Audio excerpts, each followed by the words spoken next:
بسم الله الرحمن الرحيم. هو الذي أرسل رسوله بالهدى ودين الحق ليظهره على الدين كله وكفى بالله شهيدا.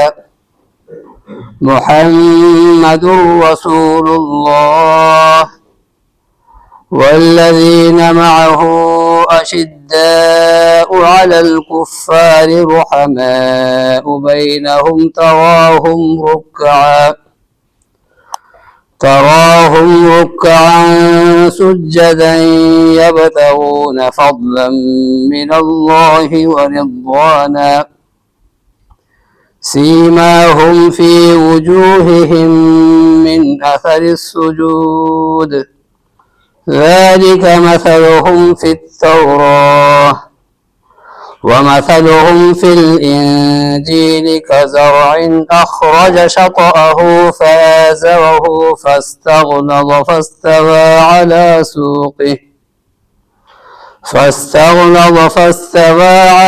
سوقه يعجب الزراع ليغيظ بهم الكفار. وعد الله الذين آمنوا وعملوا الصالحات منهم مغفرة وأجرا عظيما. الحمد لله رب العالمين والصلاة والسلام على سيد المرسلين وعلى آله وأصحابه أجمعين ومن تبعهم بإحسان إلى يوم الدين. أعوذ بالله من الشيطان الرجيم. بسم الله الرحمن الرحيم. إن الذين قالوا ربنا الله ثم استقاموا تتنزل عليهم الملائكة ألا تخافوا ولا تحزنوا وأبشروا بالجنة التي كنتم توعدون. عن أبي ذر رضي الله تعالى عنه قلت يا رسول الله صلى الله عليه وسلم أي الأعمال أفضل؟ قال الإيمان بالله والجهاد في سبيله. ప్రియమైన సోదరులారా, ఈ కార్యక్రమానికి విచ్చేసిన వారందరికీ స్వాగతం పలుకుతున్నాను. అల్లాహ్ సుబ్హానహు వ తఆలా మన అందరి కలయికలు మనకు శుభములు ప్రసాదించుగాక. నేర్చుకున్న విజ్ఞానాన్ని ఆచరణలో పెట్టి ఇహలోకంలోనూ పరలోకంలోనూ సాఫల్యం పొందే వాళ్లలో మమ్మల్నందరినీ చేర్చుగాక. ఆమీన్.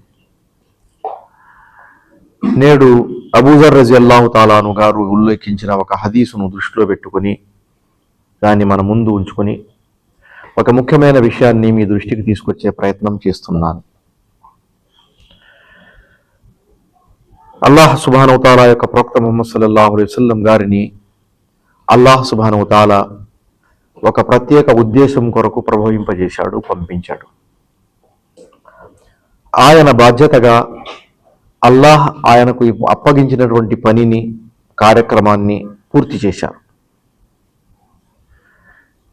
ఇందులో భాగంగానే ప్రజలు ఆయన వద్ద అనేక ప్రశ్నలు తీసుకొస్తే ఆయా ప్రశ్నలకు సమాధానం కూడా ఆయన ఇచ్చారు. అలాంటి హదీసులు ఎన్నో ఉన్నాయి. ప్రశ్నించడం, జవాబు తీసుకోవడం, తద్వారా విజ్ఞానాన్ని పెంపొందించడం, అభివృద్ధి చేయడం అందులో లక్ష్యం. ఈ హదీసు కూడా బుఖారీ, ముస్లింలో ఉంది. అబూజర్ రజియల్లాహు తాలా అన్హు గారు ఒక రోజున ప్రవక్త సల్లల్లాహు అలైహి వసల్లం గారితో అడిగారు, అయ్యుల్ అమాలి అఫ్దల్? మనకు అనేక పనులు ఉన్నాయి, అనేక కార్యక్రమాలు ఉన్నాయి, అనేక యాక్టివిటీస్ ఉన్నాయి. ఒక ముస్లిం అన్న తర్వాత అమల్ లేకుండా ఉండటం అనేది అసాధ్యం. అవి చాలా చాంతాడు కంటే ఎక్కువగా పొడుగానే ఉన్నాయి. కాబట్టి వాటిల్లో అత్యుత్తమమైనది ఏమిటి అనేది ప్రశ్న. నిజానికి అదే ప్రశ్న మనతో అడిగితే మన విజ్ఞానాన్ని దృష్టిలో పెట్టుకుని, మన నాలెడ్జ్ని బేస్ చేసుకుని మనలో నుంచి ప్రతి ఒక్కడు తనకు నచ్చిన ఆన్సర్ చెబుతాడు. అందులో కొన్ని ఆన్సర్లు మ్యాచ్ అవ్వచ్చు, మ్యాచ్ కాకపోవచ్చు. కానీ అత్యుత్తమమైనది ఏది అనేది మనం చెప్పిన దాంట్లో నిర్ధారణ చేయటం కష్టం. ఎందుకంటే ప్రతి ఒక్కడు మనలో నుంచి తన అభిప్రాయం చెబుతాడు. కానీ అదే విషయం ముహమ్మద్ సల్లల్లాహు అలైహి వసల్లం గారి నోట వస్తే అప్పుడు దానికి విలువ ఎక్కువ ఉంటుంది, దాని గొప్పతనం వేరేగా ఉంటుంది, దాని ఘనత అందరికీ పనికొస్తుంది. అందుకని అబూదర్ రలియల్లాహు తఆలా గారు అడుగుతున్నారు, అయ్యుల్ అమాలి అఫ్జల్. అనేక యాక్టివిటీస్ ఉన్నాయి, అందులో మొదటి స్థానంలో అత్యున్నత స్థానంలో ఏది? అప్పుడు ముహమ్మద్ సల్లల్లాహు అలైహి వసల్లం చెప్పారంటే, అంతూమిన బిల్లా, చెప్పిన అల్ ఈమాను బిల్లా, అల్లాహపై విశ్వాసం. అల్లాహపై విశ్వాసం. ఇది చిన్న సమాధానం. దానితో పాటు ఇంకో వస్తువు కూడా యాడ్ చేశారు, అది వేరే వస్తువు. దాన్ని మనం కనెక్ట్ చేద్దాం తర్వాత కనెక్ట్ చేసింది ఏంటంటే, వల్ జిహాదు ఫీ సబీలిహి, అల్లాహ్ సుబ్హానహు వ తఆలా మార్గంలో జిహాద్ చేయటం.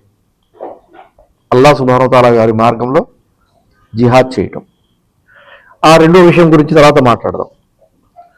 సో అయ్యుల్ అమాలి అఫ్జల్ అంటే అల్ ఈమాన్ బిల్లా అన్నారు.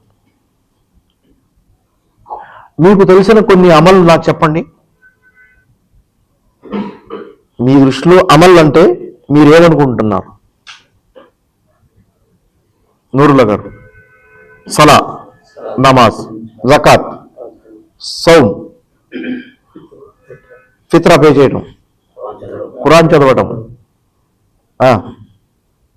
హజ్ చేయటం, తల్లిదండ్రులు జాగ్రత్తగా చూసుకోవటం, బాధ్యతాయుతంగా పేదవాళ్ళకు సహాయం చేయటం. చూసారా, మనం ఏం చేస్తున్నామంటే బయట ప్రపంచంలో ఒకరికొకరు మరి బాహ్య ప్రపంచంలో మనకు కనబడుతున్నటువంటి వస్తువులు మనం ప్రస్తావిస్తున్నాం.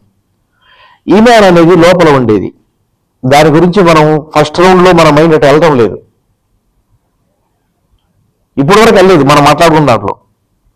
హదీస్లో అదే మొదటి పాయింట్గా ప్రిపరేషన్ చెప్పండి.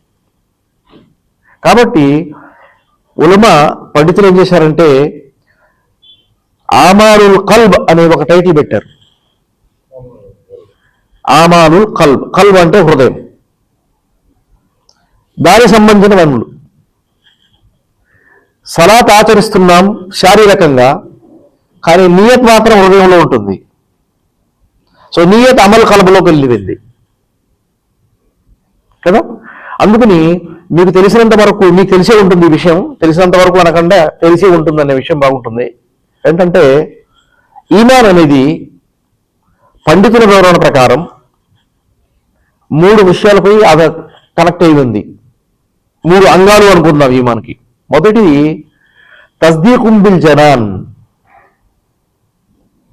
ముందుగా ఈమాన్ అనేది ఇక్కడి నుంచి రావాలి. ఎక్కడి నుంచి? హృదయం నుండి రావాలి. తస్దీకుం బిల్ జనాన్, ముందు మీరు అల్లాహ్ గురించి నమ్మకం ఇక్కడ కలిగి ఉండాలి. రైట్. ఈ వ్యక్తి అతని హృదయంలో అల్లాహ్ మాత్రమే దైవం అనే మాట ఉంది. అతను ఎప్పుడూ నోరు విప్పి ఎవరికీ చెప్పాల. అతను మీరు ముస్లిం అనుకుంటారా కాదా? ఎందుకని? వాడి మనసులో ఏముందో మనకు తెలియదు కదా. వాడి మనసులో ఏముందో మనకు తెలియదు. అందుకని వాడు నోరు విప్పి చెప్పాలి. అష్హదు అల్లా ఇలాహ ఇల్లల్లాహ్ అష్హదు అన్న ముహమ్మద్ రసూలుల్లాహ్ అని చెప్పాలి. చెబితే గాని వాడి హృదయంలో ఏముందో మనకు తెలియదు. ఈనాడు మనం చాలా అభివృద్ధి చేశాం. ఆర్టిఫిషియల్ ఇంటెలిజెన్స్ కంటే మన ఇంటెలిజెన్స్ ఇప్పటికీ ఇంకా బాగా పనిచేస్తూనే ఉంది. ఎవరన్నా మా ఇంటికి వచ్చి అస్సలాము అలైకుం అనగానే వాడు చూడంగానే పరిస్థితుల్లో మనం అంచనా చేస్తాం ఎందుకు వచ్చాడని. అప్పుడడానికి వచ్చాడా, లేకపోతే పక్కవాడు చాడీలు చెప్పడానికి వచ్చాడా, లేకపోతే బండి అడగడానికి వచ్చాడా, మేము వేసేస్తాం లెక్కలు కదా. ఆ లెక్కల ప్రకారం అలా చేసుకుంటే వీడి హృదయంలో ఈమాన్ ఉందా లేదా అనేది అది మనకు తెలియని వస్తువు కదా. మరి అటువంటిప్పుడు ఇక్రారుం బిల్ లిసాన్ అనే మాట యాడ్ చేయడం జరిగింది. తన హృదయంలో ఏదైతే ఉందో దాన్ని అతను బహిర్గతంగా వినిపించాలి. అదే అది నేను చదివిన ఆయత్ ప్రారంభంలో చెప్పడం జరిగింది. ఇన్నల్లదీన కాలు రబ్బునల్లాహ్, ఇన్నల్లదీన కాలు రబ్బునల్లాహ్. హృదయంలో ఉన్న మాటను వాళ్ళు బయటకి చెప్తున్నారు. ఏమని? అల్లాహ్ మాత్రమే నా ప్రభువు, అల్లాహ్ మాత్రమే నా ప్రభువు అని వాళ్ళు చెప్తున్నారు. అప్పుడు లోపలి మాట బయటకు వచ్చింది. మీరు విన్నారు కాబట్టి దాన్ని ఆదరించాలి. విన్నారు కాబట్టి దాన్ని ఆదరించాలి. ఆ మనిషి ఎవరన్నా ఉండొచ్చు, సామాజిక పరమైన ఏ స్థాయిలో ఉన్నా ఉండొచ్చు, యుద్ధపరంగా ఏ స్థాయిలో ఉన్నా ఉండొచ్చు. వాడు చెబుతున్నాడు అంటే దానికి వాల్యూ ఉంది, ఆ మాట గౌరవించాలి. ఈ హదీసు మీరు ఎప్పుడు వినే ఉంటారు. ఒక యుద్ధంలో ఉసామా బిన్ జైద్ రజియల్లాహు తాలా ఏం చేశారంటే ఒక వ్యక్తిని హతమార్చారు. ఆ విషయం ముహమ్మద్ సల్లల్లాహు అలైహి వసల్లం గారి దగ్గరికి వచ్చింది. అతను కాసేపటి ముందు ఉసామాతో యుద్ధం చేస్తున్నాడు, ఎత్తుకు పై ఎత్తులు వేస్తున్నాడు, ఉసామాను హతమారుద్దామని ట్రై చేస్తున్నాడు. అనేక ప్రయత్నాల్లో ఫెయిల్ అయ్యాడు. చివరికి ఒక చెట్టు ఉంటే చెట్టు వెనకాలకి వెళ్ళి బయట తల తీసి అష్హదు అల్లా ఇలాహ ఇల్లా అష్హదు అన్న ముహమ్మద్ రసూలుల్లాహ్ అని చెప్పాడా? ఏ యుద్ధంలో చెప్పాడు? చెప్పేశాడు యుద్ధంలో. ఇప్పుడు ఉసామా మైండ్లో ఏముంది? వాడు నాతో యుద్ధం చేయలేక, నన్ను చంపలేక, ఇప్పుడు సతమాయిస్తూ బాధపడుతూ తప్పించుకుందామనే ప్రయత్నంలో లా ఇలాహ ఇల్లల్లాహ్ చెప్తున్నాడు, ఇలా అంటే వదిలేస్తాడు ఈయనని అనుకుని ఈయన అనుకున్నాడు. చెయ్యి తిప్పాడు, ఆయన అయిపోయాడు. అప్పుడు ఆ విషయం ముహమ్మద్ సల్లల్లాహు అలైహి వసల్లం గారి దగ్గరికి వస్తే ముహమ్మద్ సల్లల్లాహు చెప్పారంటే, ఓ మాదా తఫ్ఫలు బి లా ఇలాహ ఇల్లల్లాహ్, రేపు నా అల్లాహ్ దర్బార్లో అతను లా ఇలాహ ఇల్లల్లాహ్ చేతులు ఇలా పట్టుకొస్తాడు. ఇది నా దగ్గర లా ఇలాహ ఇల్లల్లాహ్ ఉంటే కూడా ఆయన కొట్టాడు, నాకు షహాదత్ దర్జా ఇవ్వాలి మీరు అని. నేను అలా అనుకోలేదు, నేను అలా అనుకోలేదు అని ఉసామా అంటుంటే ముహమ్మద్ సల్లల్లాహు అలైహి వసల్లం గారు అంటున్నారు, నువ్వేం చేస్తావు? అతను మన హృదయాలను చించే లోపలికి ప్రవేశించి ఏముందో అక్కడ చూసే బాధ్యత మాపై లేదు. అది లోపల ఉన్నది బయట పెట్టేశాడు కదా. అది బయటకు వచ్చిన తర్వాత మీకు క్లియర్గా కనబడుతుంది వస్తువు, ప్రస్ఫుటంగా మీ ముందు ఉన్నప్పుడు దాన్ని మీరు ఆదరించలేదు ఎందుకు అని అన్నాడు. అంటే ఆ హృదయంలో ఉన్న వాస్తవంగా ఉన్న మాట ఏదైతే ఉందో దానికి అల్లాహ్ తబారక ఏ స్థానం ఉందో మనకు తెలియదు. కానీ మన వరకు ఆ మాట వచ్చినప్పుడు దాన్ని మనం మన స్థాయిలో ఆదరించాలి. దానికంటూ విలువ ఉంది, దానికంటూ గౌరవం ఉంది, దానికంటూ మర్యాద ఉంది, దానికంటూ ఒక స్థాయి ఉంది. ఏ యాంగిల్లో అయినా మనం దాన్ని గౌరవించాలి. అందుకని ఆ పనిని ఏదైతే హృదయంలో మనిషి అనుకుంటున్నాడో, నమ్ముతున్నాడో, దాని నోట బయట చెప్పినప్పుడు దాన్ని ఒక ప్లస్ ఉంది. ఇది రెండవది. మొదటిది హృదయంలో నమ్మాలి, రెండవది నోట ద్వారా చెప్పాలి, మూడవది తను చేస్తున్న పనుల ద్వారా వీడు వాడేరా అనే ఆలోచన రావాలి. వీడు వాడేరా అనే పని రావాలి కదా. ఎప్పుడైనా ఒక స్పై గూఢచారిని మీరు అపాయింట్ చేసినప్పుడు వాడు ఏదో దొంగ వేషం వేసుకొచ్చి ఇక్కడున్నా వాడి పైన అతను వాడు చేస్తూనే ఉంటాడు. ఏ ఛాన్స్ దొరికినా అక్కడ నుంచి రిపోర్ట్ ఎప్పటికప్పుడు ఇచ్చేస్తూ ఏమేమి జరుగుతుందో లైవ్ ఆ విషయాలు పంపించేస్తూ ఉంటాడు. ఆ పని జరుగుతూనే ఉంటుంది దాని ద్వారా. ఎందుకంటే అతని ఉద్దేశం, అతని లక్ష్యం అదే కాబట్టి. అదేవిధంగా ఒక ముస్లిం ఈ రెండు వస్తువుల్ని హృదయంలో నమ్ముతూ నోటి ద్వారా పలుకుతూ ఉన్న వస్తువుని తన ఆచరణ ద్వారా ఎప్పటికప్పుడు డిక్లేర్ చేస్తూ ఉండాలి. ఎప్పటికప్పుడు డిక్లేర్ చేస్తూనే ఉండాలి.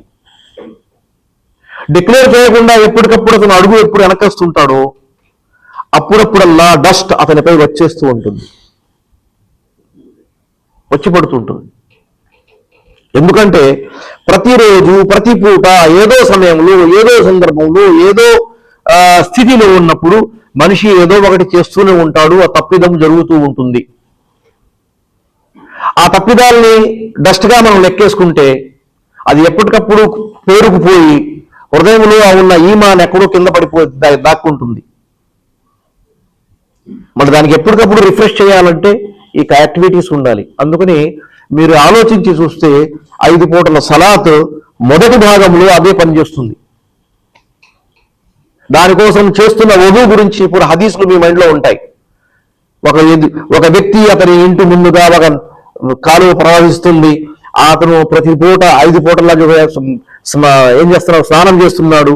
అతని ఒంటిపోయేటన్నా దర్న్ అంటే మలినాలు ఉంటాయా అని ప్రశ్న అడుగుతున్నారు. సాబా అంటారు, ఒక పూట చేస్తేనే ఒక రోజుకి సరిపోతుంది, మరి 5 పూటలు చేస్తున్నాడు, అసలు ఒంటిపై మలినాలే ఉండవు. మరి అతని స్థితి అలాగే వజూ చేస్తున్నటువంటి వ్యక్తి, నమాజ్ చేస్తున్న వ్యక్తులు ముసాసనం పోల్చారు. మరి ఇటువంటి స్థితిలో ఏం జరుగుతుందంటే ఆ ఈమాన్ ఎప్పటికప్పుడు రిఫ్రెష్ అవుతూ ఉంటుంది. అది మీరు ఈ యాక్టివిటీస్ చేసినప్పుడల్లా అది పెరుగుతూ ఉంటుంది. ఈ పెరిగేది అనేది మన యాక్టివిటీస్ వల్ల అందుకని ఈ 3 వస్తువులు అయితే ఉన్నాయో, తస్దీకుం బిల్ జనాన్, హృదయంలో నమ్మటం, ఇఖ్రార్ బిల్ లిసాన్, నోటి ద్వారా ప్రకటించడం, వెల్లడించడం, అదే విషయాన్ని తన శారీరక అంగముల ద్వారా అమల్ బిల్ అర్కాన్, శారీరక అంగముల ద్వారా దాన్ని మనం ధృవీకరించడం. అందుకని ఎవరన్నా వ్యక్తి మస్జిద్కి వెళ్తూ అల్లాహ్ అక్బర్ అనగానే మస్జిద్కి వెళ్తుంటే ఆ పని చూడంగానే ఇతను ముస్లిం అని మనకు తెలుసు, వేరే వాడు చెప్పవసరం, వేరే వాళ్ళు అక్కడ రారు కాబట్టి ఆ పని చాలు, అది ప్రూఫ్ సరిపోతుంది. అది అదేవిధంగా రమజాన్ రాగానే ఉపవాసం ఉంటున్నాడు, ఎవరికి చెప్పవసరంలా, అది ప్రూఫ్. హజ్ సీజన్ రానే హజ్ కోసం యాక్టివిటీస్ మొదలెట్టేస్తున్నాడు, వెళ్ళాలి అని, లేకపోతే ఇంకో పని ఏదో దానికి సంబంధించింది, అదొక ప్రూఫ్. జకాత్ చెల్లించేస్తున్నాడు, అదొక ప్రూఫ్. అదేవిధంగా ఈ ప్రూఫ్స్ అయితే ఉన్నాయో ఆ ఏదైతే నమ్ముతున్నాడో తన అంగముల ద్వారా అతను ఏం చేస్తున్నాడు అంటే ధృవీకరిస్తున్నాడు, అల్లాహ్ను మాత్రమే నేను ఒక దైవంగా భావించి నమ్ముతున్నాను. ఒక అనే మాటలు వేరే అర్థం తీసుకోవద్దు, మీరు ఒకే ఒక్క దైవంగా భావించి నేను అల్లాహ్ సుబ్హానహు వ తఆలా ఆరాధిస్తున్నాననే మాట అక్కడ మనకు వస్తుంది. అందుకని ఆ మాటతో పాటు ఇప్పుడు దీన్ని ఆలోచించండి, హృదయంలో ఉన్న ఈ వస్తువుని ముహమ్మద్ సల్లల్లాహు అలైహి వసల్లం గారు ఎందులో లెక్కేశారు? అమల్లోకి వచ్చారు. అమల్లో అయితే ఏం లెక్కేశారు? ఇందాక మనం శారీరక అంగముల ద్వారా ఉనికిలోకి వచ్చే కార్యక్రమాలు చేశాం. హృదయం లోపల ఉంటుంది, అయినప్పటికీ దాన్ని ఒక అంగంగా లెక్కేయడం జరిగింది. దాన్ని మనం ఎక్కువగా గుర్తించుకోవాలి. జనాలు దాన్నే ఎక్కువగా విస్మరిస్తూ ఉంటారు. కాబట్టి అదొక పాయింట్. దాంతోపాటు హృదయానికి సంబంధించిన వేరే ఒక అమల్ వేరే దాన్ని ఒకటి చెప్పండి ఇప్పుడు మీరు, ఈమాన్ కాకుండా. ఇఖ్లాస్, చిత్తశుద్ధి ఒకటి. తర్వాత ఇంకా నియత్ కదా, అది దానికి సంబంధించిన అనేక హదీసులు మనం చదివాం, చెప్పుకున్నాం. సో ఇది అమల్ కింద కౌంట్ చేయటం జరిగింది. అల్ ఈమాను బిల్లా. ఇంకో హదీస్తో మాట ముందుకు తీసుకెళ్దాం. ఒక వ్యక్తి ఒక రోజున ముహమ్మద్ సల్లల్లాహు అలైహి వసల్లం గారితో ఒక ప్రశ్న అడిగారు. ఏమని? దుల్లనీ అలా షైఇన్ వలా అసలు అను బాదక ఆఖిర్ ఔ కమా ఖాల అలైహి సలాతు వస్సలాం. ఒక వ్యక్తి అడుగుగా ఈ ముహమ్మద్ సల్లల్లాహు అలైహి వసల్లం గారు, మీరు ఒక విషయం నాకు చెప్పండి, అది చాలా సింపుల్గా ఉండాలి, చిన్నగా ఉండాలి, మరియు దానికి సంబంధించి నేను వేరే వాళ్ళని అడిగి ఇదేంటి, దీని అర్థం ఏంటి, ఏం చెప్పాలనుకుంటారు ఆయన అని కన్ఫ్యూజన్ కానీ మీనింగ్ తీసుకోవడంలో బాధాకరమైన వస్తువు ఏముండకూడదు. క్లియర్గా షార్ట్ కట్లు మంచి మాట చెప్పండి అని అడిగాడు. అప్పుడు ముహమ్మద్ చెప్పారంటే, కుల్ ఆమంతు బిల్లాహి సుమ్మస్తఖిమ్, కుల్ ఆమంతు బిల్లాహి సుమ్మస్తఖిమ్, నేను ఆమంతు బిల్లా అల్లాహపై విశ్వాసం ప్రకటిస్తున్నాను అని చెప్పు నోటితో, దానిపై అలాగే అట్టి పెట్టుకుని ఉండిపో. సుమ్మస్తఖిమ్ అంటే ఇస్తిఖామత్ చూపించడం, అంటే కంటిన్యూస్లీ లైఫ్ ఎండ్ అయ్యే వరకు, చావు వచ్చే వరకు దాన్నే అంటి పెట్టుకుని ఉండు, దాన్ని బలిష్టంగా పట్టుకుని ఉండు, అదుముకుని ఉండు. ఏ పదం తీసుకున్నా పర్వాలేదు. ఇప్పుడు మళ్ళీ ఇంకోసారి ఆమంతు బిల్లా అనే పదం అక్కడ వచ్చింది. మనలో కొంతమంది ఇక్కడ మాషాల్లా చిన్నప్పుడు గురుగారి దగ్గర మసీదులో యస్సల్ ఖురాన్ చదివి ఉంటారు, చిన్న చిన్న పుస్తకాలు. దాంతోనే అరబీ నేర్చుకోవడం, ఖురాన్ చదవడం ప్రారంభిస్తుంటారు. ఆ యస్సల్ ఖురాన్ మనకు తెలిసిన అలీఫ్ అలీఫ్ బాబా ప్రారంభమయ్యే పదాలు ఉంటాయి. ఇప్పుడు కొత్త పుస్తకాలు వస్తున్నాయి, అనేక మంది అనేక రంగుల్లో అనేక పుస్తకాలు తీసుకున్నారు. అయినప్పటికీ లక్ష్యం మాత్రం ఖురాన్ నేర్పడం. ఆ పుస్తకంలో ఎప్పుడైతే ఆ పుస్తకం ఎండింగ్ వస్తుందో అప్పుడు చిన్న చిన్న ముఖ్యమైన వస్తువులు నేర్పుతారు వాళ్ళు. పంచకలిమా అని, అదేవిధంగా ఈమాన్ అని, అదేవిధంగా అలాంటి పదాలు ఉంటాయి. అందులో ఒక చిన్న వాక్యం, విలువైన వాక్యం ఒకటి ఉంది. అదంటే ఆమంతు బిల్లాహి వ మలాయికతిహి వ కుతుబిహి వ రుసులిహి వల్ యౌమిల్ ఆఖిరి వల్ ఖద్రి ఖైరిహి వ షర్రిహి అనే పదం రాసి ఉంటుంది అక్కడ.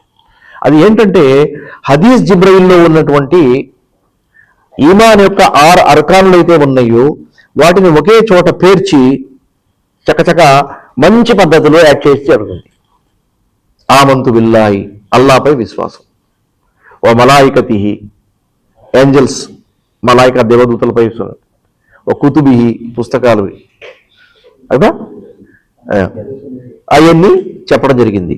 అక్కడ కూడా ఒక చిన్న విషయం ఏం చెప్పంటే, ఒక అల్లాహపై విశ్వాసం అనేది చిన్నప్పటి నుంచి పిల్లలకి మనం నేర్పాలనే ఉద్దేశంతో ఆ విషయం మనం చెప్పంటే, ఇప్పుడు మనకు తెలిసేది ఏంటంటే అలా నేర్పడం వల్లే మన హృదయాల్లో ఆ మాట ఉంది.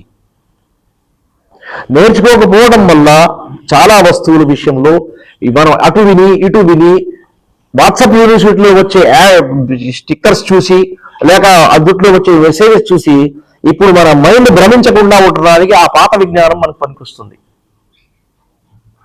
నేటికి ముస్లిం సమాజంలో ఎంతో మంది ఉన్నారంటే, అనేక పెద్ద పండితుల రూపంలో ఉన్నారంటే, ఒక్కసారి లా ఇలాహ ఇల్లా చెప్పేస్తే ఇక నువ్వు ఏమి చేయవసరం లేదు, అది నీకు సరిపోతుంది అని ఏ అమలు చేయకుండా వాళ్ళని ఆపేస్తున్నారు. అది అవసరం లేదు, అలా అవసరం లేదు, నువ్వు లా ఇలాహ ఇల్లా చెప్పడం సరిపోయింది నీకు అని. తత్కారణంగా ఏమిటంటే లా ఇలాహ ఇల్లా చెప్పిన వాళ్ళు అనేక హరాం కార్యంలో కూడా అడుగు పెడుతున్నారు. ఇలాగే మనకంటే ముందు ఉన్న ఉమ్మతుల్లో నుంచి కొంతమంది ఇదే పని చేసి వాళ్ళు హరాం కార్యక్రమంలో మునిగి ఉన్నారు. నసారా వాళ్ళకి ఏం చెప్పడం జరిగింది, ఈసా అలైహిస్సలాం గారు దేవుడి కుమారుడు అని నమ్మండి చాలు, మీరు ఏమి చేసుకున్నా ఓకే, రిలీజ్ చేసేయడం జరిగింది ఆ ఒక్క మాట తర్వాత. ఎందుకంటే ఆయన చూసుకుంటాడు రేపు పొద్దున. తత్కారణంగా వాళ్ళు ఇష్టం వచ్చింది చేస్తున్నారు, కానీ ఆ మాటపై గట్టిగా అదుపుకుంటున్నారు. అది పోతే మొత్తం పోతుంది కదా. అది చాలా మంది అల్లాహ్ సుబ్హానహు వ తఆలా సన్మార్గం చూపిస్తున్నాడు, వాళ్ళు చదువుతున్నారు, అర్థం చేసుకున్నారు, ఇస్లాం వైపు వస్తున్నారు, అల్హమ్దులిల్లా ఇస్లాం నేర్చుకుంటున్నారు, ఇస్లాంలో ప్రవేశిస్తున్నారు. అల్హమ్దులిల్లా అల్లాహ్ సుబ్హానహు వ తఆలా యొక్క దయా మరియు కృప వల్ల వీళ్ళని జరుగుతున్నాయి. కానీ వీళ్ళు మన దుర్మార్గం వైపు జనాలను మళ్లించడం అనేది ఎటువంటి పరిస్థితుల్లోనూ యాక్సెప్ట్ చేయడం తగింది కాదు. ఇప్పుడు రెండో విషయం, ఇక్కడ తర్వాత యాడ్ చేసిన వస్తువు ఏం జరిగిందంటే, వల్ జిహాదు ఫీ సబీలిహి, అల్లా మార్గంలో జిహాద్ చేయడం. జిహాద్ అనగానే ఈ పదం కనబడంగానే ప్రస్తుత పరిస్థితుల్లో అది మాటి మాటికి తప్పుడు నోటి ద్వారా ప్రచారముల ద్వారా నోటీసుల ద్వారా మెసేజ్ల ద్వారా ఇప్పుడు మన మైండ్కి ఏ విధంగా చేరింది అంటే అది ఒక చెడ్డ పదంగా చూపించడం జరిగింది, ఒక పాడు పదంగా చూపించడం జరుగుతుంది, అదొక భయంకరమైన వస్తువుగా చూపించడం జరిగింది. అదొక భయంకరమైన వస్తువుగా చూపించడం జరుగుతుంది. నిజానికి ఆ పదంలో అంత భయంకరమైన వస్తువు లేదు, అది కదా. అందుట్లో అట్లా వస్తువు ఏమి లేదు అసలు నిజంగా. వాళ్ళు జిహాదు ఫీ సబీలి అంటే అల్లా మార్గములో నిరంతరం కృషి జరగడం. ఇప్పుడు మన మంది కొంతమంది మాషాల్లా ఇస్లాం స్వీకరించి ఇస్లాంలో వచ్చిన వ్యక్తులు కొంతమంది ఇక్కడ ఉన్నారు. ఇవాళ ఒక వ్యక్తితో నేను కలిసిన సంఘటన మీరు జస్ట్ షేర్ చేసుకున్నాను. ఇక్కడ మీరు ఆలోచించండి, ఇటువంటి పరిస్థితులు ఎవరికన్నా రావచ్చు. ఇతను పంజాబ్కు సంబంధించిన వ్యక్తి. అతని కథనం ప్రకారం ఇస్లాం గురించి స్టడీ చేసి వాళ్ళ ఇంట్లో 7 కమిట్ అయ్యారు ఇస్లాం స్వీకరిద్దామని. కమిటీ ఏం చేశారంటే ఇప్పుడు దానికి ప్రాసెస్ ఏంటి అనేది లా ఇలాహ ఇల్లా ముహమ్మద్ రసూలుల్లాహ్ చెప్పి ప్రకటించారు. అందుకని ఎవరన్నా పెద్ద ఆయన ముందు ఉంటే ఒక విధమైనటువంటి ధీమా ఉంటుంది. లేకపోతే ఆయన ఒంటరిగా విషయం చేసుకుంటే సమాప్తం అయిపోతుంది, ఆయన స్వయంగా ముస్లిం అయిపోతాడు వెంటనే. కానీ ఒక పెద్ద ఆయన ముందు విషయం చర్చిద్దామనే విషయం ఏం చేశారంటే గురుగారి దగ్గర వాళ్ళందరూ చెప్పుకుని ఒకరోజు బయలుదేరుతుంటే ఒక ఆయన ఏం చేశాడంటే ఇంకా నాకు టైం కావాలరా అని ఒక ఆయన తప్పించుకున్నాడు. 2 ఆయన ఇంకో మాట కాస్త చెప్పించుకున్నాడు. 3 ఆయన ఇంకో కాస్త చెప్పి తప్పించుకున్నాడు. ఇలా 6 ఒక అడుగు వెనక్కేసేశారు. ఈయన మాత్రం ఒంటరిగా ముందుకు వచ్చి దీన్ని నేను కమిట్ అయ్యాను, వెనకడుగు వేసేది లేదు అని ఆయన లా ఇలాహ ఇల్లా ముహమ్మద్ రసూలుల్లాహ్ చదివి ఇస్లాంలోకి వచ్చేసాడు. చాలా బాగుంది. ఆ తర్వాత స్టడీ చేస్తున్నాడు, అతనికి వచ్చినంత పద్ధతులు ఆచరణ చేస్తున్నాడు. ఇప్పుడు అల్హమ్దులిల్లా అనేక విషయాలు ఇక్కడ ఖతర్లో రావడం వల్ల నేర్చుకున్నాడు. ప్రస్తుతానికి ఒక మంచి వ్యక్తిగా బిహేవ్ చేస్తున్నాడు, కలుస్తున్నాడు, మాట్లాడుతున్నాడు, అన్నీ జరుగుతున్నాయి. ఇప్పుడు వాళ్ళు ఏం చేశారంటే అక్కడ ఉన్నంత వరకు ఏదో ఒక కారణం చెప్పి, అయితే ఇప్పుడే రా, ఒక నెల కూడా రాదు, వెనక్కి వచ్చేసి నువ్వేం పర్వాలేదు, ఒక సంవత్సరమే అయింది, వెనక్కి వచ్చేసేయి, మాలో కలిసిపోయి ఏం పోయింది నీకు, నీకోసం పెళ్లి చేయడానికి చూస్తున్నాం, ఒక అమ్మాయిని చూసాంరా, కాదు నేను ముస్లిం అమ్మాయిని చేసుకుంటాను. మళ్ళీ దానివల్ల ఫైటింగ్. దానికి సంబంధించి అతనితో కూర్చున్నంత వరకు ప్రపంచక వస్తువులు, పాలిటిక్స్, సైన్స్ ఎన్ని మాట్లాడితే ఎవరు అందరూ కూర్చుని మిగతా చెట్టు కింద కూర్చుని అందరు జనాలు ఊళ్ళు మాట్లాడుతున్న పద్ధతిలో మాట్లాడుకుంటారు అందరూ. కానీ ఇస్లాం గురించి ఒక మాట చెబితే అందరూ బగ్గుమంటున్నారు, చకచకా వెళ్ళిపోతున్నారు, లేకపోతే అరే ఎవరైనా భయపెడుతున్నారు. ఇప్పుడు అతను తన ఐడెంటిటీ కోసం ఫైట్ చేస్తున్నాడా లేదా? దాని జిహాద్ కింద లెక్కేస్తారా మీరా లేదా? వేస్తారా? జిహాద్ చేస్తున్నాడా? మరి ఏం చేస్తున్నాడు అతను? తన ఈమాన్ ప్రొటెక్షన్ తీసుకుంటున్నాడు, దానికోసం నిరంతరం కృషి చేస్తున్నాడు, ఇంకా చేస్తూ ఉండాలి. ఎప్పటి వరకు అలా ఉంటుందో మనకు తెలియదు. కొన్ని సందర్భాల్లో లైఫ్ లాంగ్ చేయాల్సి ఉంటుంది, కొన్ని సందర్భాల్లో ఒక్కోసారి అల్లాహ్ సుబ్హానహు వ తఆలా వెలుసుబాటు కల్పిస్తాడు. మనిషి స్థానం భ్రంశం వల్ల కానీ, స్థాన మార్పిడి వల్ల కానీ ఇంకో చోటికి అల్లాహ్ సుబ్హానహు చేర్పిస్తే అది అందుకుని అల్లాహ్ ఏమన్నాడంటే వరజుల్లాహి వాసిఅ అని చెప్పాడు. నా భూమి విశాలంగా ఉంది, మీరు లా ఇలాహ ఇల్లా ప్రకటించిన తర్వాత అక్కడ వచ్చే సమస్యలను, కష్టాలను మీరు ఎదురీతూ నడుస్తూ బాధపడవసరం లేదు, విశాలమైన ప్రపంచం నాది ఉంది, మీరు ఎక్కడన్నా వెళ్ళిపోయి నేను సలహా ఇచ్చాడు ఖురాన్లో కదా. మరి ఇతను కంటిన్యూస్లీ ఉల్ జిహాదు ఫీ సబీలి, అతని గురించి మనం మాట్లాడుకున్నాం. మన విషయాలకు వచ్చేప్పుడు మనం చేయట్లా? చెప్పండి. మనలోని ప్రతి ఒక్కరు భక్తి ఎక్కడెక్కడున్నాడు మనలోంచి. మన డబ్బులు ట్రాన్సాక్షన్ కావాలంటే దీని ద్వారా వెళ్తాయి ఆటోమేటికల్లీ బ్యాంకులో ఈజీ పద్ధతి, ఆరోగ్యంగా కులాసాగా పనికిరాని ఏమంటాయి కొన్ని నిబంధనలకు విరుద్ధంగా మనం సేవ్ చేసుకోవాలంటే, మనం పరువు ప్రతిష్ట కాపాడుకోవాలంటే, ఒక ఆరోగ్యకరమైన జీవితం, సంతోషకరమైన జీవితం గడపాలంటే ఒక ట్రాక్లో వెళ్ళాలి కాల్సిందే కదా. వాడున్నప్పుడు వాడు ప్రతి చోట వడ్డీతో యాడ్ చేసుకుంటూ పోతున్నా, అటప్పుడు మనం దాన్ని తప్పించుకోవడానికి ఎంత శ్రమ పడాల్సి వస్తుంది, కష్టపడాల్సి వస్తుంది. ఏదన్నా తప్పు జరిగితే వడ్డీ ఇంట్లో కలిసిపోయి ఎంత కలుషితమేవట్లా, దానికి మనం ఫైట్ చేయట్లా? చెప్పండి, అవునా కదా? అదేవిధంగా వేరే వస్తువుల్లో కూడా, వేరే పనుల్లో కూడా, వేరే యాక్టివిటీస్లో కూడా, వేరే కార్యక్రమాల్లో కూడా, వేరే సందర్భాల్లో కూడా మనం చేస్తున్న ఫైట్ అది జిహాద్ కిందకే వస్తుంది, కంటిన్యూస్లీ జలపడాల్సిన వస్తువులోకి వస్తుంది. దాన్ని మనం తక్కువ అంచనా వేయకూడదు, ఇప్పుడు మీకు ఒక బాధాకరమైన జరగదు, మీలో కొంతమంది కొంత ఐడియా ఉండొచ్చు, కానీ ఆ ఐడియాల్లో కొంత పర్సెంటేజ్ ఎప్పుడన్నా మంచిది ఉంటుంది. ఒక పెద్ద ఆయన చెప్పినట్టు ప్రతి చెడ్డవాళ్ళలోనూ ఏదో మంచి ఉంటుంది అని అన్నట్టు ప్రతి సమాజంలోనూ అక్కడ సమాజానికి అనుగుణంగా వచ్చే ఏర్పడిన పరిణామాల్లో కూడా ఏదో కొంత మంచి ఉంటుంది. బహు తక్కువ మంది సందర్భాలలో దాన్ని గట్టిగా పనికొచ్చే వస్తువుని అదిమి పట్టుకుని ఉంటారు. ఉదాహరణకి వెస్ట్రన్ కంట్రీస్లో వెళ్ళే వాళ్ళకి చాలా మంది ఇక్కడ నుంచి వెళుతున్నారు, వెళ్ళడం వల్ల తప్పు లేదు. కొంతమందికి బై ఛాన్స్ ముస్లిం సమాజాలు అక్కడ ఉన్నాయి, దగ్గరలో ఉంటాయి. ఆ సమాజాల్లో ఉన్న వాళ్ళకి ఉపవాసం పాటించడం కానీ, లేకపోతే హలాల్ వస్తువులు అందుబాటులోకి రావటం కానీ, లేకపోతే అదేవిధంగా వేరే పిల్లలకి ఇస్లామిక్ నాలెడ్జ్ ఇచ్చేవాళ్ళు కానీ, మరి ఇటువంటి అందుబాటులో ఉంటాయి. కొన్ని సందర్భాల్లో ఒంటరిగా ఉంటాడు, అతని ఫ్యామిలీ ఉంటుంది, అక్కడ గవర్నమెంట్ అతనికి అన్ని ఫెసిలిటీస్, వాళ్ళ సమాజంలో వాళ్ళకి ఇస్తున్న ఫెసిలిటీ అన్ని ఇస్తుంటుంది. ఆ పిల్లలు అక్కడ అదే వెళ్ళి వాళ్ళలో కలిసిపోతుంటారు.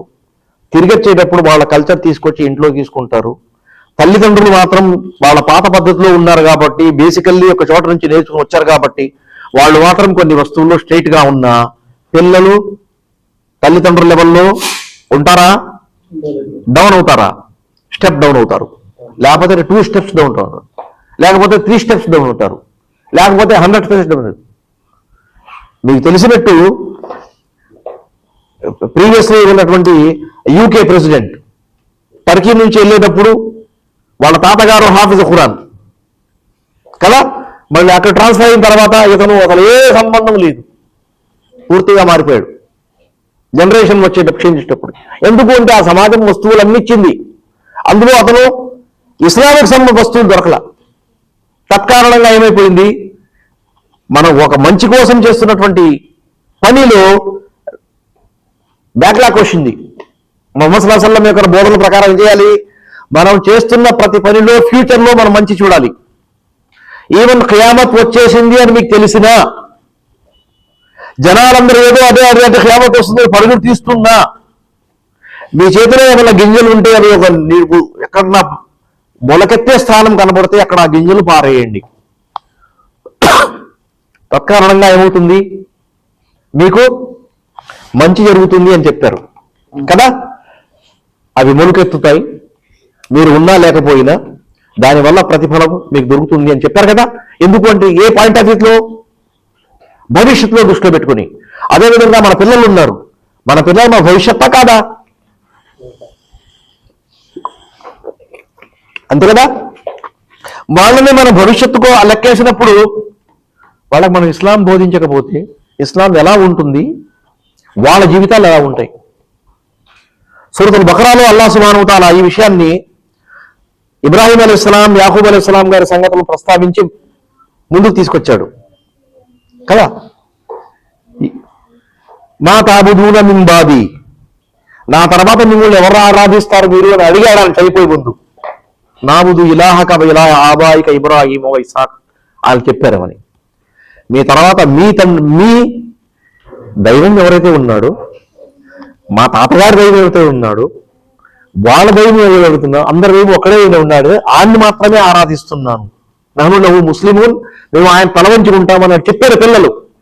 అందుకని ప్రతి గురువు గారు ఆ ఆయతను చదివేటప్పుడు చెప్తారంటే, ఒక తండ్రిగా, ఒక బాధ్యతమైన వ్యక్తిగా మీరు తమ పిల్లలతో కన్ఫర్మ్ చేసుకోవాలి, నా తర్వాత వీళ్ళు ఇస్లాంలో ఉంటారా లేదా అనేది.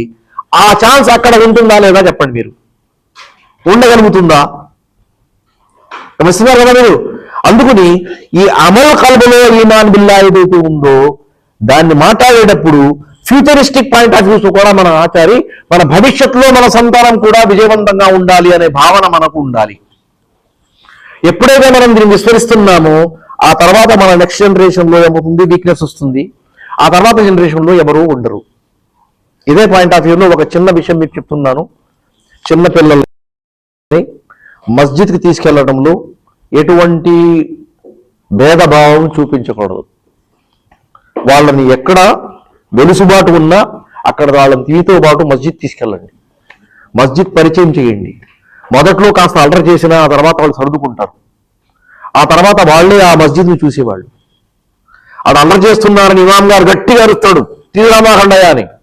ఆయనకు హక్కు లేదు, కానీ ఆయన కొంచెం పిల్లల అల్లరి వల్ల గట్టిగా చెప్తూ ఉంటాడు, కానీ ఆ హక్కు లేదు ఆయనకి, చెబుతారు. కానీ మనం ఇలా చేయకూడదు. ఎప్పుడైతే చేశామో చూడండి, మన మసీదులో ఎన్ని పిల్లలు ఎంతమంది కనపడతారు మీకు? చాలా తక్కువ మంది. కారణం ఏంటంటే పాయింట్ అలా కాదు. ఎందుకంటే మన ఫ్యూచర్, మన పిల్లలు, వాళ్ళ ఇమాన్ నా బాధ్యత. వాళ్ళు ఎదిగి ఇమాన్ నేర్చుకుని దానిపై స్టడీగా ఉంటూ దానిపై కంటిన్యూటీ కలిగితే వాళ్ళ పిల్లలు కూడా అదే లైన్లో ఉంటారు. అప్పుడు మీ ప్రోజిని మేము తెలియ ఉంటాం, సంతానం, సంతతి, అది కూడా ఇమాన్పై ఉంటుంది. అప్పుడు మీరు మీ వాడికి నేర్పింది, మీ వాడు అతనికి నేర్పింది, అతను ఆ తరగతింది, వాళ్ళలో ఏ ఒక్కడు కూడా అల్హమ్దులిల్లాహి రబ్బిల్ ఆలమీన్ చదువుతుంటే దాని పుణ్యం మీకు దొరుకుతుంది. ఆ తర్వాత పైకంటూ ముహమ్మద్ సల్లల్లాహు అలైహి వసల్లం వరకు వెళ్తుంటుంది కదా. అందుకని ఆ ఈమాన్ బిల్లా అనేది చాలా విలువైన వస్తువు. దానిని మనం అనేక విధాలలో ఆలోచించాలి. ఇక్కడ ఇంకో చిన్న విషయం కూడా యాడ్ చేసుకుందాం. వాళ్ళు జిహాద్ ఫీ సబీల్ గురించి మాట్లాడుకుంటూ మళ్ళీ తిరిగి అడుగు వెనక్కేసాం. అదేంటంటే అల్లాహపై ఈమాన్ అంటే ఏంటి? అల్లాహపై ఈమాన్ అంటే ఏమిటి? లా ఇలాహా ఇల్లల్లాహ్ అని చదివాను, అల్లాహపై ఈమాన్ వచ్చేసింది అని క్లియర్గా పడుతుంది కదా. అల్లాహపై ఈమాన్ విషయానికి వచ్చేటప్పటికి 3 వస్తువులు మన మైండ్లో ఉండాలి ఎల్లప్పుడు. ఒకటి, అల్లాహ్ యొక్క అస్తిత్వం. అల్లాహ్ ఉన్నాడు, ఆయన ఒక్కడే. అల్లాహ్ ఉన్నాడు, ఆయన ఒక్కడే. అది మూలమైనది. రెండోది, అల్లా ఉన్నాడు, ఆయన ఒక్కడే, దానికి నాకు లింక్ ఏంటి కదా. తర్వాత స్టెప్ అది, ఆయన మాత్రమే ఆరాధనలకు అర్హుడు, నేను ఆయన ఆరాధన చేయడానికి సిద్ధంగా ఉన్నాను, అందుకనే అష్హదు అని చెప్తున్నాను. రెండు, మూడవది, గణగణాల్లో, క్రియాకార్యక్రమాల్లో, విశేషణాల్లో అల్లా తనకు తానే సాటి. అల్లా యొక్క గుణగణాలు ఏవైతే ఉన్నాయో, అల్లా యొక్క పనులు ఏవైతే ఉన్నాయో కదా, అర్థమవుతుందా మీకు? అల్లా సుబ్హానహు వ తఆలా ఈ సృష్టిని ఉనికిలోకి తీసుకొచ్చాడు, అదో పని, ఉనికిలోకి తీసుకురావడం పని. ఎప్పుడన్నా కావాలని కూడా దీన్ని ధ్వంసం చేయగలడు, ఆ చేయడం కూడా ఒక పని. అల్లా మమ్మల్ని అందరినీ జాగ్రత్తగా చూస్తున్నాడు, పరిగణిస్తున్నాడు, అదొక పని. అల్లా దయాదాక్షిణ్యాలు ప్రసరింపజేస్తున్నాడు, అదొక పని. ఈ విధంగా అల్లా విశేషణాలు, అల్లా పేర్లలో వచ్చే యాక్టివిటీస్ ఏమన్నీ ఉన్నాయో అవి మొత్తం అల్లాకు మాత్రమే అల్లా కోరుకున్న పద్ధతిలో చెల్లును. అల్లా కోరుకున్న పద్ధతిలో చెల్లును. ఎన్ని మాట్లాడుకున్నాం? 3. ఈ మూడిట్లో ఎటువంటి తేడా రాకుండా జాగ్రత్త పడాలి, ఆ బాధ్యత నాది. ఈ మూడిట్లో ఎటువంటి తేడా రాకుండా జాగ్రత్త పడాల్సిన బాధ్యత ఎవరిది? నాది. మందెందుకు? వాళ్ళ సంగతి నాకెందుకు? మీ వాళ్ళు చెప్పండి. నాది. ఎందుకంటే రేపు నేనే అల్లాహ్ ముందు నిలబడతాను వెళ్ళి, వాళ్ళ సంగతి ఏమి నాకు తెలీదు కదా. అది మాత్రం చాలా విలువైంది. ఆ పాయింట్లో ఎక్కడ మనం తేడా చేశామంటే మిగతా వస్తువులు దేన్ని ఉన్నా లాభం లేదు. ఎందుకంటే ఈ విషయాల్లోనే మనుషులు అనేక విధాలుగా సైడ్ ట్రాక్ తీసుకుని వెళ్ళిపోతున్నారు, సైడ్ ట్రాక్ తీసుకుని పోతున్నారు. అల్లా విశేషణాలు, అల్లా పేర్లు, అల్లా కార్యము ఏమైతే క్రియలు, ఏమంటే పనులు ఏమైతే ఉన్నాయో, యాక్షన్స్, వాటి విషయంలో ఇష్టం వచ్చినట్లు మాట్లాడి ఇష్టం వచ్చిన పద్ధతిలో చేసుకుంటూ తమకంటూ దానికి ఎక్స్ప్లెనేషన్స్ ఇచ్చుకుంటూ జనాలను మధ్య పెడుతున్నారు కదా. ఒక ఉదాహరణ మీకు ఇస్తాను, బహుశా మీరు ఎప్పుడన్నా విని ఉండొచ్చు, సంతోషం. వినకపోతే మొదటిసారి విని అది ఏ విధంగా తప్పుతూ పోతుందో చూడండి.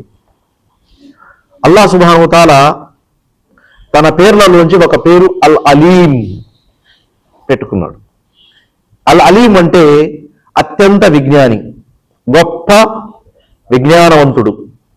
ఆయన ఉన్న విజ్ఞానం ఎవరికి సమానం కాదు.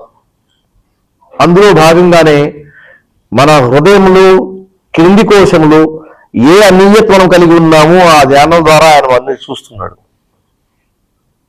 కదా. అది మన వాళ్ళు తర్వాత ఏం చేశారంటే అది రూహ్కు సంబంధించింది. ఎందుకంటే అల్లాహ్ సుబ్హానహు వ తఆలా రూహ్ కింద లెక్కేశారు. ఎవరి కింద లెక్కేశారు? ఆత్మ. అదేవిధంగా ఇప్పుడు మన చుట్టుపక్కల సమాజాల్లో దైవాన్ని ఏమంటారు? పరమాత్మ అంటారా లేదా? ఇంగ్లీష్ సాహిత్యంలో స్పిరిట్, సోల్, సూపర్ సోల్, ఆత్మ. ఎందుకంటే వేరే లాంగ్వేజెస్ యొక్క ప్రభావం అలా వచ్చింది. వీళ్ళు కూడా మన వాళ్ళే, లా ఇలాహ ఇల్లల్లాహ్ చెప్పిన వాళ్ళే. అల్లాహ్ను ఒక ఆత్మగా లెక్కేశారు. మీలో కూడా ఒక ఆత్మ ఉంది, మీలో కూడా ఒక ఆత్మ ఉంది, ఉండాలిగా. 2 ఆత్మలు ఉన్న వాళ్ళు చేయొద్దండి. ఒకదాని గురించే నాకు తెలియదు, రెండో సంగతి నాకెందుకు కదా. ఆత్మ ఉంది. ఈ ఆత్మలు ఈ బాడీలో ఉన్నప్పుడు బలహీనంగా ఉంటాయి.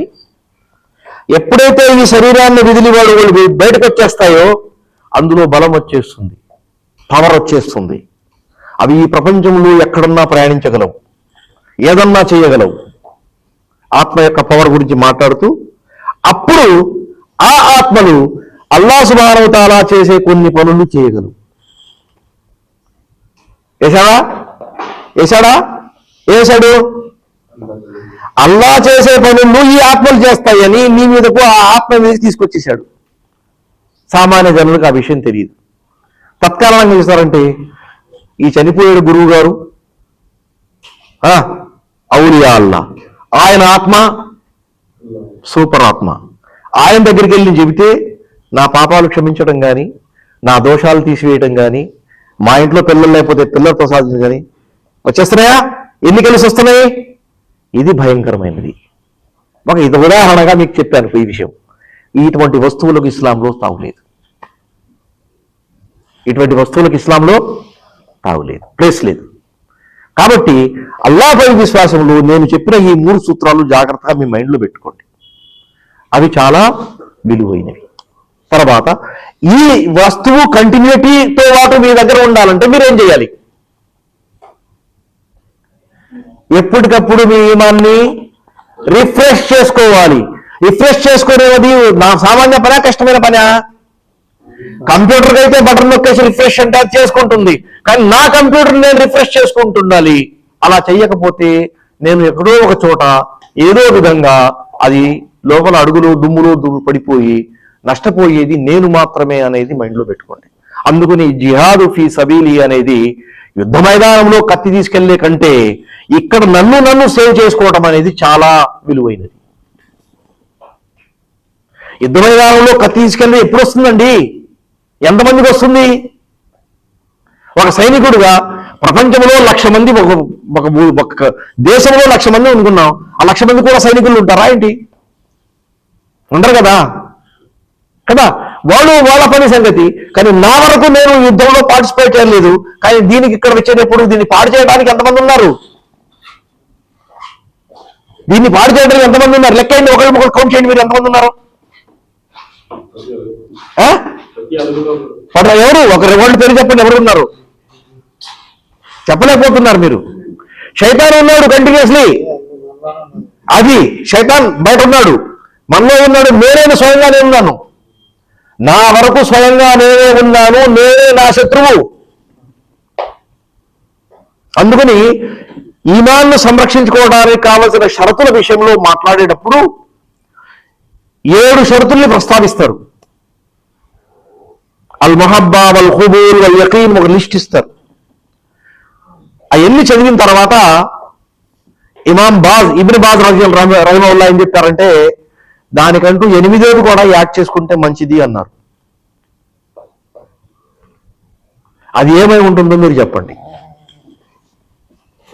ఆ 7 తెలిస్తే కదా 8వ చెప్పడానికి కదా. సరే, అది వదిలేద్దాం, దాని తర్వాత మాట్లాడదాం. ఇస్లాం యొక్క అర్కాన్లు ఎన్ని? 5. గతంలో ఒకసారి మీతో చెప్పాను. ఏం చెప్పాను? ఇస్లాం యొక్క అర్కాన్లు 5 అఫీషియల్లీ ఉంటే ఒకటి అనఫీషియల్ ఒకటి ఉంది అని చెప్పాను. గుర్తుందా మీకు? అనఫీషియల్ అనే పదమన్నా మైండ్లో ఉందా? స్ట్రైక్ అవుతుందా? చెప్పారా? ఎప్పుడు విన్నారా? ఏదది? మర్చిపోయాం. చూసారా? ఈమాన్ బిల్లా అని చెప్పిన తర్వాత ఈమాన్ గురించి షహాదతైన్ చెప్పుకున్నాం, సలాత్ చెప్పుకున్నాం, జకాత్ చెప్పుకున్నాం, హజ్ చెప్పుకున్నాం, అదేవిధంగా ఫాస్టింగ్ చెప్పుకున్నాం, సోమపాసం. 6వది అనఫీషియల్ ఏంటంటే జిహాద్. వీటన్నిటినీ గట్టిగా అదిమి పట్టుకుని ఉండాలనే తపన, అదే జిహాద్ అని చెప్పుకున్నాం ఆ రోజున కదా. అదే విషయం ఇబ్న్ బాజ్ గారు అన్నారంటే ఈ 6 వస్తువులు ఈమాను, యకీను, ఇఖ్లాసు అవన్నీ ఉన్నాయి, అన్ని బాగానే ఉంది. కానీ కంటిన్యూస్లీ దాన్ని మనం రిఫ్రెష్ చేసుకుంటే నేను సరిగ్గా ఉన్నానా లేదా అని చూసుకునే బాధ్యతను కూడా లెక్కలో పెట్టుకోవాలి. ఎప్పుడన్నా శైతాన్ కానీ, రెండోది నఫ్స్ అమ్మారా అంటే నీలో ఉన్న ఒకడున్నాడు. ఎవడున్నాడు? నాలో నేనే ఉన్నాను.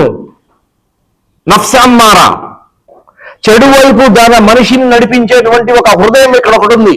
నా హృదయంలో ఒక యాక్షన్ సెక్షన్ ఉంది. అది ఇప్పుడు నన్ను ఎప్పుడన్నా చేర్చుకోదు. ఆ సెక్షనే చాలా మందిని ఏం చేస్తుందా అంటే ఈ గోడీల దగ్గర కానీ, సమాధుల దగ్గర కానీ, లేకపోతే బాబాల దగ్గర కానీ రంగురంగుల బట్టలు వేసుకున్నాడు, అది నడిపిస్తుంది. శైతాన్ తోడుగా నేనున్నాను పదా అని నడిపిస్తున్నాడు. అదే వాళ్ళని తీసుకెళ్తుంది. ఇప్పుడు మనం ఏం చేయాలి? వాళ్ళతో జిహాద్ చేయాలి, నఫ్స్తో జిహాద్ చేయాలి, శైతాన్తో జిహాద్ చేయాలి. నాకు మిగిలేది చివరిగా మిగిలేది నేను సంరక్షించేది ఈమాన్ బిల్లాను సంరక్షించాలి. ఎప్పుడైతే నేను దాన్ని విస్మరిస్తున్నారో దానికి జిహాద్ అనే పదం నేను చేస్తున్నాను అని మనసులో పెట్టుకోండి. జిహాద్ అనగానే తోపులు, కరవాలములు, కత్తు పట్టుకుని ఆ పూట దర్బా వెళ్ళిపోవటం, ఎంతో మంది అనేక విధాలుగా ఆ పూటకి మనం చెక్కేయటం అనే విషయం వద్దు. మన వరకు మన ఈమాన్ను కాపాడుకునే పద్ధతిలో ఒక పద్ధతిగా మనం పని చేయాలి. హదీస్లో ఇంకో ముఖ్య విషయం చెప్పడం జరిగింది. అయ్యు రికాబ్ అఫ్జల్. నిజమే, అనేక పనులు ఉన్నాయి, వాటిలో టాప్ ఈమాన్ చెప్పేశారు కదా, దాన్ని సంరక్షించుకోవాల బాధ్యత మీదే చెప్పారు. కానీ కొన్ని పనులు ఉంటాయి. ఆ పనులోంచి ఏంటంటే అనేక సందర్భాల్లో ఇస్లాంకు సంబంధించిన చెప్పినట్లు కొన్ని కార్యక్రమాల్లో ఏం చెప్పడం జరిగింది అంటే, మీ దగ్గర డబ్బు ఉంటే, మీ దగ్గర తోటి మానవుడికి సేవ చేయాలనిపిస్తే, ఎవరికైనా మేలు చేయాలనిపిస్తే, వాడిపై వ్యవసాయం చేయాలి అనిపిస్తే, ఇలా చేయడం వల్ల నాకు మంచి జరుగుద్ది అని ఒక తపన ఉంటే మీరేం చేయాలంటే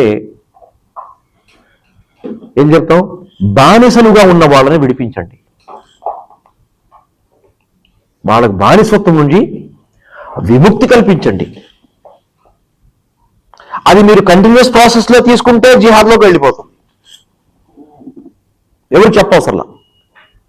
అల్లాహ్ సుబ్హానహు వ తఆలా నాకు కంటిన్యూస్లీ డబ్బు ఇస్తున్నాడు, నేను డబ్బు తీసుకుని ఏం చేస్తాను, వీళ్ళకన్నా ఒక మంచి జీవితం ఇద్దాం, అది ఎక్కడ ఉన్నారో వెతికి వాళ్ళకి కల్పిద్దాం అనే ఐడియాలో ఉంటే గో హెడ్.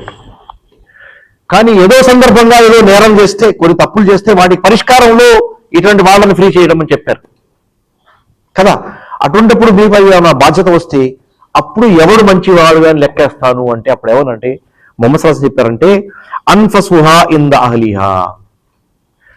ఏ వ్యక్తినైతే బానిసను ఆ ఇంటి వాళ్ళు వీడు పనికొస్తాడు, వీడు మంచివాడు, వీడిని వదలకూడదు, వీడిని గట్టిగా పెట్టుకుంటే చాలా డబ్బులు వస్తాయి, వీడి దగ్గర చాలా టాలెంట్స్ ఉన్నాయి, వీడిని ఎప్పటికి రిలీజ్ చేయకూడదు, ఎవరన్నా వస్తే ఎరా అమ్ముతావా అంటే నేను అమ్మను అనే లెవెల్లో ఉన్న వ్యక్తి వాడి వెనకాల పడి వాడి బానిసత్వం నుంచి వాడిని విడిపిస్తే అది ఎక్కువ విలువైనది అన్నారు ముహమ్మద్ సల్లల్లాహు అలైహి వసల్లం గారు. అది ఎక్కువ విలువైనది అని చెప్పారు ముసలం. దాని ద్వారా ఏం తెలుస్తుంది, మనకు కార్యక్రమం చేయాలనుకుంటే డబ్బుకు వెనకాడకుండా ప్రతిఫలం పెద్దది ఏది ఇస్తుందో ఆ పెద్ద ప్రతిఫలాన్ని మైండ్లో పెట్టుకోండి. అది ఒక చోట కావచ్చు, రెండో చోట కావచ్చు, మూడో చోట కాదు. ఇది ఒక ఉదాహరణ మాత్రమే, ఒక ఉదాహరణ మాత్రమే. ఇప్పుడు మన దైనందిన జీవితంలో ఒక చిన్న ఉదాహరణ ఏంటంటే, ఇప్పుడు కుర్బానీ వస్తుంది కదా, కుర్బానీ సందర్భంలో అనేక విషయాలు వినటానికి వస్తుంటాయి, మీ దగ్గర కూడా వచ్చి ఉంటుంది. ఏదో 10,000 పెట్టి వచ్చింది చిన్న చిన్నగా తీసేసి కుర్బానీ చేసేయండి రా పని అయిపోతుంది అని చెప్తుంటారు. విన్నారా ఎప్పుడన్నా మీరు? అజుడు ఆయన పెద్ద ఆయన విన్నాడంట. ఎవడు వెళ్తాడు, ఎవడు తిరుగుతాడు, మంచిది మంచిది అంటున్నాడు, మీరు వెతుకుతాడు, వాడు దానికి ఎక్కువ డబ్బు ఇద్ది, దాన్ని ఎవడు పెడతాడు, అక్కలు ఏదో లాగించేయండి రా, కండిషన్ సెట్ అయ్యేది. ఆ పాయింట్ ఆఫ్ వ్యూ కొంతమంది ఏం చేస్తారంటే గుప్పుడు గట్టిగా పట్టుకుని వదిలితే మళ్ళీ ఎక్కువ డబ్బుకి ఎక్కడ ఖర్చుపోతామని, అవునా కదా కదా.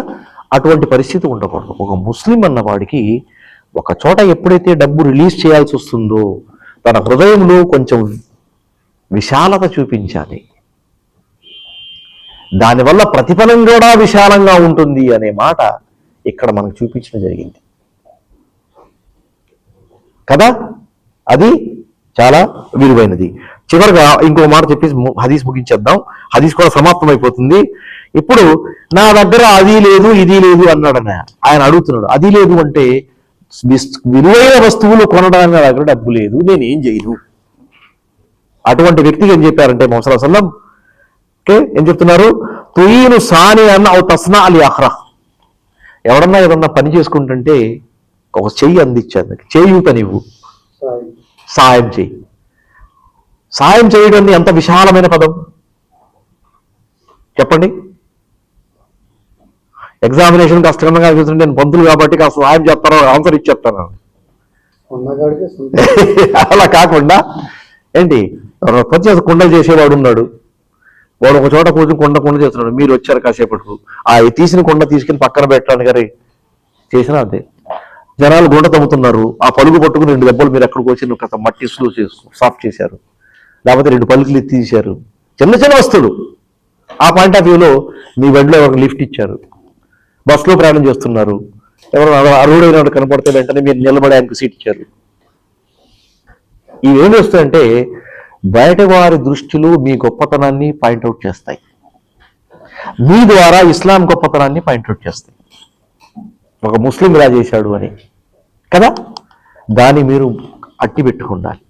దాని ప్రతిఫలం మీ ఈమాన్ దగ్గర చేస్తుంది. అది కూడా చేయలేని ఉంటాడా అన్నది ప్రశ్న. హుజూర్ బాషా గారు చెప్పండి, అటువంటి వాడు ఉంటాడా? వాడేం చేయాలి?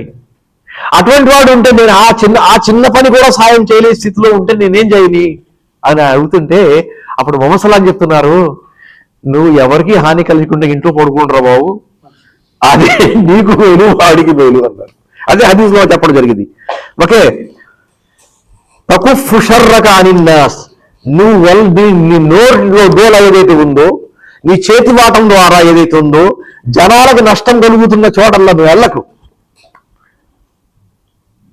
పెళ్లి గురించి వాళ్ళు మాట్లాడుకుంటున్నావు, నువ్వు వెళ్తే ఏదో వేస్తావు అక్కడ డైలాగ్, పెళ్లి పాడైపోయింది, అది వెళ్ళకు, బ్రేక్ వేసుకో.